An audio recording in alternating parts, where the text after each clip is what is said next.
नमस्कार, मैं हूं करमवीर और आप देख रहे हैं देश और दुनिया। हमारे साथ हैं वरिष्ठ पत्रकार अफरोज रिजवी सर। सर, बहुत बहुत स्वागत है आपका। नमस्कार चार लाइनें हैं सर जी। कि मिट्टी से भी यारी रख, जी। मिट्टी से भी यारी रख, दिल में भी दिलदारी रख, चोट न पहुंचे बातों से, इतनी तो समझदारी रख, वाह। पहचान हो तेरी हटकर भीड़ में, अलग इतनी तो अदाकारी रख, वाह वाह। और दिल सबसे मिलता नहीं फिर भी जुबान तो अपनी प्यारी रख। Very good very good very अब गुड। सर, इस्लामिक सहयोग संगठन जो है OIC, तो पाकिस्तान की भाषा बोलने लगा है। उसने भारत के अभिनंदन जम्मू कश्मीर को लेकर जहर उगला है। OIC के महासचिव की ओर से कहा गया है कि कश्मीर पर भारत का अवैध कब्जा है। इससे ठीक पहले पाकिस्तान के प्रधानमंत्री शहनवाज शरीफ ने कश्मीर को लेकर खुलेआम झूठ बोलने की कोशिश की थी। और ये सारा रायता सर फैला है ट्रम्प ताऊ की वजह से। बस बस बस, आपने बहुत सही बात की, उसी में आपने जवाब भी दे दिया। क्या कहेंगे सर इसको? ये सारे मुल्क जितने इस्लामिक कंट्रीज, हम्म वो इस वक्त दबाव में है ट्रम्प के। हम्म और ट्रम्प को पता नहीं क्या उनका कौन सा सितारा बुलंद है कि उनका उनके मुल्क उनके देश के भीतर भी बहुत विरोध हो रहा है। हाँ, लेकिन फिर कि भी हम ऐसे किसी राष्ट्रपति को बर्दाश्त नहीं करेंगे जो तानाशाह हो, बादशाह हो। हम्म हम अपने लोकतंत्र के हिसाब से राष्ट्रपति चाहते, बहुत विरोध हो रहा है। हम्म लेकिन वो अपना जो कह रहे हैं कि हम देश के लिए अच्छा कर रहे हैं, हमने हाँ, टैरिफ के लिए उसमें लोग कह रहे हैं तुमने टैरिफ से सारी दुनिया को तबाह कर दिया है। दबाव किया है और वहाँ के अवाम खुद नाराज है इससे। हम्म, लेकिन वो अपने अंदाज में चल रहा है। तो तो अब हमारे यहाँ वाले अब भी इस बोलते हैं इस्लामिक वो जो आपका OIC है। है ये, तो वो भी वही भाषा बोल रहा है। क्या मतलब ये कि देखिए, जब एक बार ये शहबाज शरीफ ने ऐसी बदतमीजी की थी, हम्म बोले थे ये हम्म कि भारत का कश्मीर पर अवैध कब्जा है, हम्म तो उनको बहुत ही जबरदस्त जवाब मिला था। हम्म फैक्ट चेक कराया गया था, इसमें हम्म लिखा था कि राजा हरि सिंह ने ही कहा था कि नहीं, ये भारत के हिस्से, क्योंकि वो एक अलग बादशाहत थी, राजा के जी अंडर जी, में था, हाँ, वो राजा हरि रियासत सिंह थी। की हाँ, रियासत थी। तो भारत की जब सरकार बनी है तो राजा हरि सिंह से हाँ, 1948 में वो 1948 में, ट्रीटी हुई थी रात में, वो हाँ, पिस्तौल उस्तौल लेके, उसकी एक लंबी कहानी है, बहुत सोए थे। लंबी कहानी है। उन्होंने फिर अपने उन्होंने माना भी था कि रियासत को अगर भारत देश के बनने के बाद जो है, हम्म स्वतंत्र होने के बाद हम उसमें कर लेते हैं तो हमें सेना और जैसी तमाम सुरक्षा भी मुहैया हो हम्म पाएगी। हम्म, जी। अब सर, एक सुप्रीम कोर्ट का ऐतिहासिक फैसला आया है हम्म। कि रेलवे टिकट परीक्षा को बरी कर दिया गया है, जिस पर 3 दशक से पहले 50 रुपए की रिश्वत लेने का आरोप लगाया गया था। मतलब ताजु हमारे देश की कानून व्यवस्था भी 30 साल पहले, नहीं, यही कही, यहाँ देखिए 1988 का मामला है सर, हम्म, दादर नागपुर एक्सप्रेस में ड्यूटी पर तैनात हम्म, टीटी सौदागर पर रेलवे सतर्कता टीम ने आरोप लगाया कि उन्होंने 3 यात्रियों से सीट आवंटन के लिए 50 रुपए की रिश्वत मांगी। विभाग ने मामला दर्ज कर जांच शुरू की और 96 में उन्हें नौकरी से भी हटा दिया गया। यह वही क्षण था जब एक ईमानदार अधिकारी की जिंदगी पूरी तरह बदल गई। क्या कहेंगे सर? तो देखिए बात, ये जो 50 रुपए 20 रुपए की रिश्वत चलती थी, अभी हम लोग पिछले दिन भी एक जिक्र किया था, 37 साल हुआ हाँ, गया था, मध्य प्रदेश लेकिन का था। कोर्ट को देखना चाहिए कि ऐसे छोटे मामलों में किसी की नौकरी चली जाए तो पूरा परिवार भुखमरी की नौबत आ जाती है, हम्म पूरे घर की हालत खराब हो जाती है। और वो साक्ष्य के अभाव में और ये आज पेश होगी, अरे कोर्ट ने क्यों नहीं सख्ती करके इसको उसी वक्त साल 2 साल हर में चीज रिटर्न सुप्रीम कर। कोर्ट जाता है तब होता है। बताइए, अब जाके आप कह रहे हैं जब वो मर गया वो आदमी, हम्म इस बीच उसका इंतकाल हो गया, उसका हाँ निधन हो गया, हाँ वो दिवंगत हो गया, अब आप कह रहे हैं कि वो ईमानदार था, उसने रिश्वत नहीं ली थी, क्योंकि साक्ष्य भी ये लोग पेश नहीं कर पा रहे हैं। हम्म 3 गवाह थे, 3 में से 2 में से कहा उन लोगों ने गोलमोल जवाब दिया, तीसरे से गवाही नहीं ली गई है। हम्म तो कोर्ट ने कहा कि इससे साफ प्रतीत होता है कि ये मामला सही नहीं है हम्म और 50 रुपए की रिश्वत लेने का। तो बहरहाल अब ये कि उनके मर जाने के बाद उनके घर वालों ने भी हम्म इस इंसाफ के लिए लड़ाई को जारी रखा था, हम्म जिसका फैसला अब आया है कि वो मरने के बाद 30 साल के बाद ये बताया कोर्ट ने कि नहीं, वो ईमानदार थे। कोर्ट ने यह भी कहा कि सभी लंबित वित्तीय लाभ, अब पेंशन और जितने, हाँ, अब ये कोर्ट ने ऑर्डर किया है कि उनका जितना भी रुका हुआ वेतन और ये जो बनता है हम्म, देनदारी हम्म। रेलवे की, वो उनको उनके परिवार को मुहैया करेगी। और ये भी कहा कोर्ट ने कि जब कोई कर्मचारी के खिलाफ ठोस सबूत ना हो तो केवल संदेह के आधार पर की गई कार्रवाई न्याय नहीं है, न्याय अन्याय नहीं, है। अन्याय है। बहुत बड़ी चीज। बहुत बहुत बड़ी बात कही। अब सर, आज लखनऊ में बहुत बड़ा मामला हुआ। हमारे पड़ोस में ही पुलिस लाइन है, हम्म, तो राजधानी लखनऊ के एक सनसनीखेज हत्याकांड का पुलिस ने खुलासा किया। हम्म, पुलिस लाइन में एक सफाई कर्मी प्रदीप गौतम 24 साल की हत्या के आरोप में पुलिस ने उसकी पत्नी चांदनी हम्म, और उसके प्रेमी बच्चा लाल को गिरफ्तार कर जेल भेज दिया। बड़ा टेक्निकल मामला है सर ये। हम्म, और पुलिस जांच में सामने आया कि चांदनी ने पति की शराब की लत से तंग आकर उसे रास्ते से हटाने की योजना बनाई थी। हत्या के लिए उसने प्रेमी को कट्टा खरीदने के लिए, पुलिस वालों के यहाँ मामला है सर, खरीदने के लिए 8,000 रुपए दिए थे। और वारदात से 10 दिन पहले दोनों के बीच 400 कॉल पर बात हुई थी, जिसमें पत्नी लगातार पति की लोकेशन प्रेमी को बताती रही। क्या कहेंगे सर? देखिए, ऐसा है कि जो चांदनी है जी ये मामला सिर्फ इसका नहीं है कि उसका पति शराब पीता था। जी। तमाम औरतों को पति छोड़ के भी चले गए तब भी वो आज मांग भरती हैं पति के इंतजार में। करवा चौथ भी रहती है। करवा चौथ का व्रत भी रखती हैं, उनको हाँ। मरा नहीं मानती, हाँ। कितने छोड़ के चले गए। हाँ। और तुमने पति को मरवा दिया और तुम्हारा इश्क था तो प्रेमी से मरवाया। प्रेमी ने जब आनाकानी की तो तुमने कहा कि अगर तुम न मारोगे तो तुमको हम मरवा देंगे। बाप रे तो बाप। आप बताइए कि उसके चरित्र को क्या कहा जा सकता है? हाँ, जो कि न प्रेमी की है ये न शराबी से इतना तंग आ गई शराब पीने से, हाँ। ये तो झूठ बोल रही है। हाँ, वो तो उसका कथन तो जो है बहाना प्रेमी है। स्टैंड, हाँ वो तो एक आधार बनाना है। एलिबाई जिसको कहते हैं। एलिबाई जो इसको कहते हैं कि और इससे जो मिली है बच्चा लाल से, वो जो उसका जिसने इस हत्या की है इसकी संदीप की, वो इसको एक बार रांग काल आई थी, इससे बात हो गई, हाय हेलो हो गई। अब वो रांग काल जो थी वो प्रेम में बदल गई। अब वो उसी में रोज बातचीत होने लगी। बातचीत होते होते दोनों इतना करीब आ गए कि ये लड़की चांदनी उसको अपने घर पर अपनी ननद की लड़की की शादी थी, क्या था कुछ था उसमें, कोई कार्यक्रम था, वैवाहिक समारोह, उसमें अपने सहेली के रिश्तेदार बता के बुला लिया जी। और वहाँ भी कई एक हफ्ता रहा और वहाँ तब उससे जो है और निकटता बनी तो उससे शारीरिक संबंध भी हो गए। अब वो हुए तो उसको ये लगा कि हमें पति को रास्ते से हटाना है। अब पति बुरा लगने लगा। तो अब देखिए, पति को तो उसने मरवाया लेकिन उसके प्रेमी ने नहीं चाहा कि हम मारे इसको, तो उसको 8,000 रुपए का कट्टा खरीदने को दिया और तमाम उससे शराब पिलवाई, जबरदस्ती धमकाया कि नहीं करोगे तो हम तुम्हें मरवा देंगे। अब प्रेमी भी झूठ ही बोल रहा है कि हमने क्यों मार दिया, इसलिए मार दिया, कह रहे तो फिर हम तुमको मरवा देंगे। दोनों ये एक कहानी दूसरे पे लड़ी डाल हुई रहे हैं। है और ये पता नहीं क्या हो रहा है कि आमतौर पर महिलाएं अगर किसी के साथ भाग जाती थी, चरित्रहीन होती थी या कोई ऐसा मामला होता था तो वो फिर हत्या जैसा मामला नहीं होता था। आजकल तो रोज मर्डर होगा। अभी लिव इन रिलेशन का मैं अखबार में पढ़ रहा था, एक लड़की है, उसने जो है वो लड़के से कुछ कहा सुनी हो गई, शादी वादी पे नहीं राजी हुआ होगा, उसका मर्डर करा दिया। अरे आजकल पता नहीं क्या चल रहा है देश में।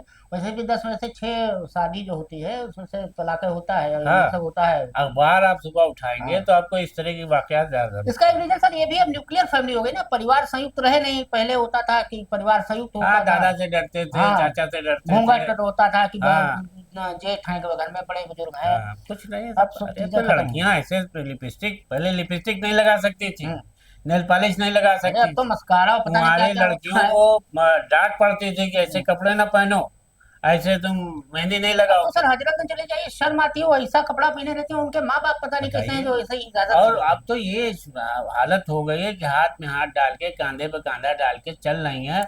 अरे मैं अपने पीछे देखता हूँ, सरकारी ऑफिस है डिवाइन अपार्टमेंट के, मैं रहता हूँ, लड़की सिगरेट उड़ा रही है, तो हमारे यहाँ लंच में देख रहे हैं कि साथी के साथ खड़े होकर मार पीजी में रहती है, शराब पीती है। अब सर कंगना रनौत का मामला है सर, उनका एक मामला था, वो थप्पड़ भी खाई थी, वो किसान आंदोलन वाला। 24 नवंबर तारीख तय हुई है और कोर्ट में उन्होंने कहा कि साहब हमको सिक्योरिटी मामला है, इशू है, तो जज ने कहा ना इसमें कोई छूट नहीं मिलेगी यार, पीसी हाजिर होना है। 24 नवंबर तारीख तय की है। क्या कहेंगे सर? ये देखिए, कंगना रनौत तो अपने अंदाज के लिए मशहूर हो गई हैं। अभी वहाँ पर भूस्खलन और उत्तराखंड में क्या क्या हुआ, नहीं बनाया गया तो हाँ, कभी किसी अपने उससे कह देती हैं मतदाताओं से जिन्होंने उनको जिताया मंडी सीट से, लोकसभा सदस्य बनवाया, MP बनवाया, उनसे कह रहे हैं कि भाई हमको तो न मंत्री बनाया गया, तो हम कहाँ से आपकी मदद करते हैं।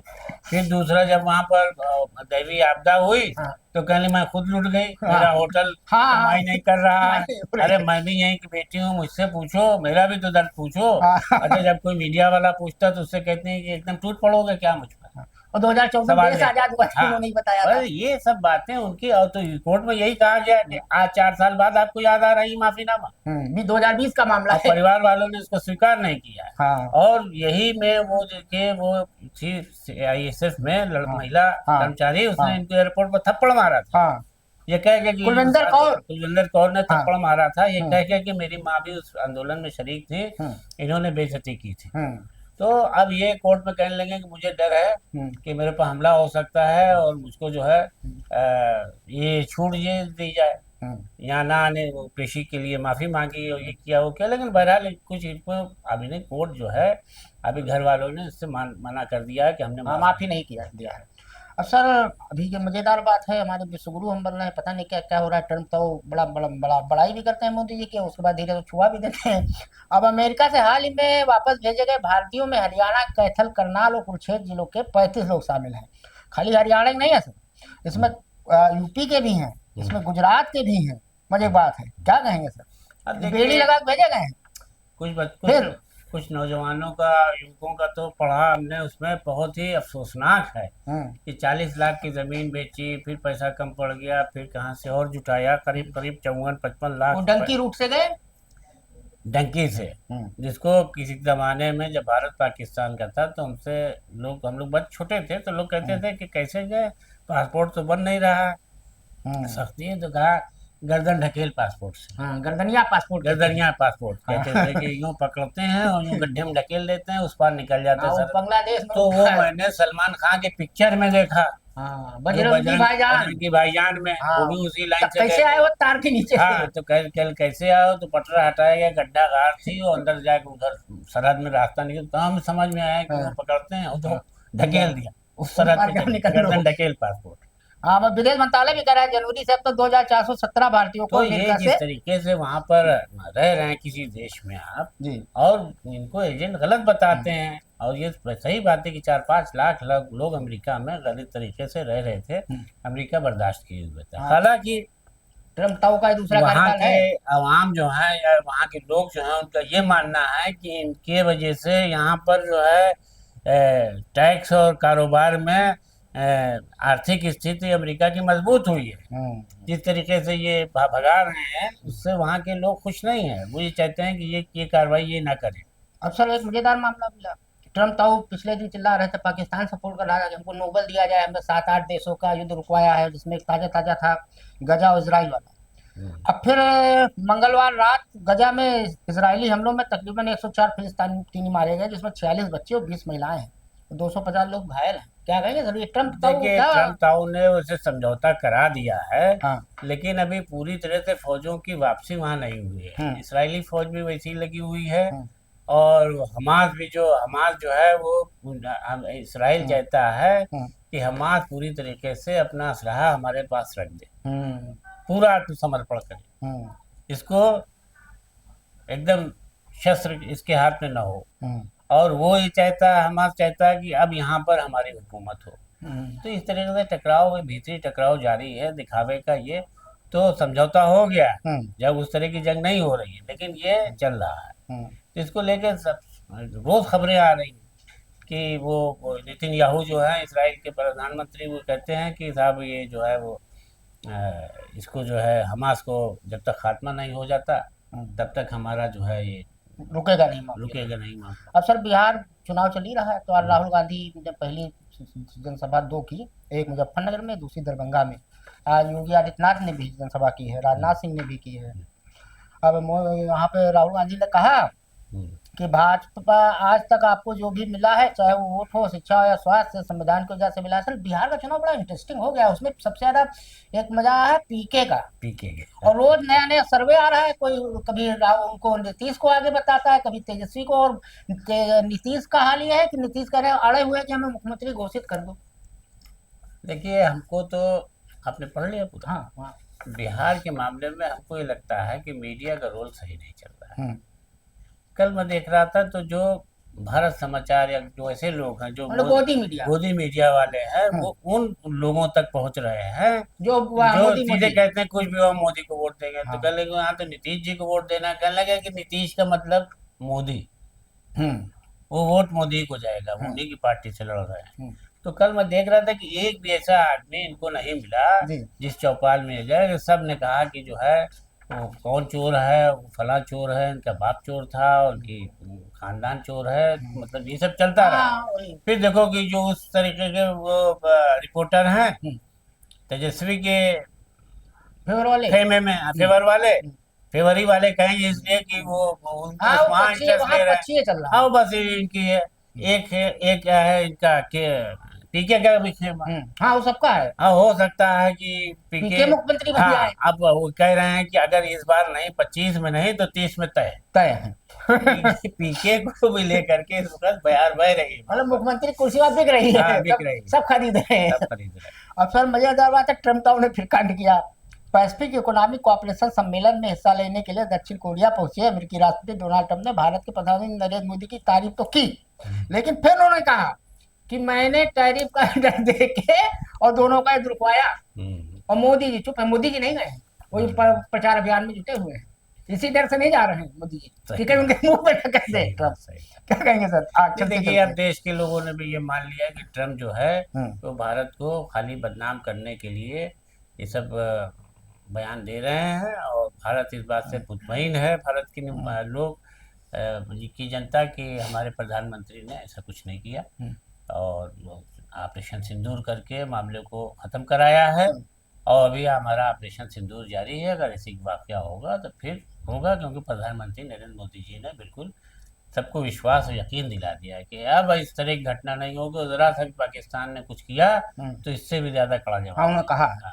अब ये है कि पाकिस्तान से चूंकि उनको थोड़ा डोनाल्ड ट्रंप को मोहब्बत है, हाँ, उनका लड़का बिजनेस कर रहा है, बिटकॉइन वाला। हाँ, फिर ये भी होता है कि इनको उश्काएंगे तो ये चिढ़ेंगे, तो ये खेल भी कर रहे हैं कि पाकिस्तान की थोड़ी थोड़ी तारीफ करो तो जैसे बुरा लगे इनको, या कुछ बोले घबरा के। तो चलते चलते दो लाइन है कि वस्ल हो जाए यही हश्र में क्या रखा है। वाह, वस्ल हो जाए यही हश्र में क्या रखा है। वस्ल मुलाकात को कहते हैं। हाँ, वस्ल हो जाए यही हश्र में क्या रखा है, आज की बात को क्यों कल पे उठा रखा। वाह वाह वाह, आज के लिए इतना ही, धन्यवाद।